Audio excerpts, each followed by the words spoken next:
Hi, Paul here. I want to share something that I do with pretty much every lick I've ever learned, and that's to take one lick and make it into several licks. And I do this by taking the first note and chopping it off, and so the lick gets like progressively shorter and shorter.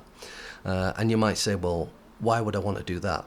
Well, if you do that, it's going to give you a lot of freedom to not just start your lick on the first beat of the bar. You're going to start on different beats, so it's going to sound like it's almost like you're pausing and you're thinking of what you're going to do next, and you don't feel restricted to just, oh, I've got to come in now because it's a downbeat. So the lick that I just played came from the A blues scale, which is 12 on the high E, 11 and 10, and then 13 and 10 on the B, and then 12 and 9 on the G, 12 and 10 on the D, 12 and 10 on the A, and then 12, and you can do 12, 11 and 10 on the low E as well. So that's the A blues scale. Now if I start the lick as it is in its sort of regular form, it'll be 1, 2, 3, 4, 1 on beat 1. Now I'm going to start half a beat later, so 1 and. You can already hear it, something's different. So 1, 2 and 3 and 4 and 1 and. So now I've got beat 1, 1 or 1 and.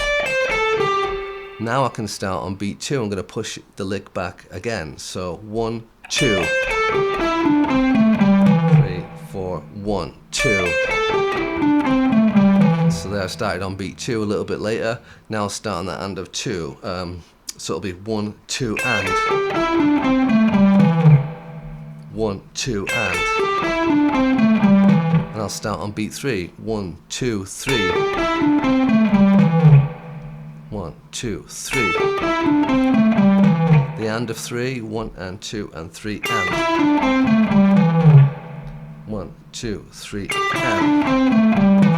That kind of thing. So I'm just taking the lick and I'm cutting it off one note at a time, which pushes me further and further back in the bar, so that if I have just played like some big long lick or a bunch of notes, I can then take a breath and choose when I'm going to come back in. So step 1 might be just doing it on the and of 1 instead of just coming in on 1. So 1 and 2 and 3 and 4 and 1 and.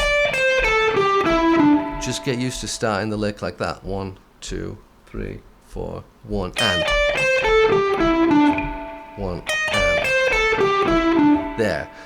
And start a bunch of licks on the and of 1. Then try 2, then the and of 2 and 3 and so on until you get really good, and you can just leave a bunch of space and you don't feel like you have to come in right away, because you don't have to.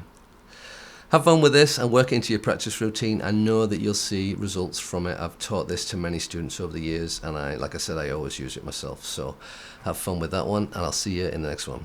Bye for now.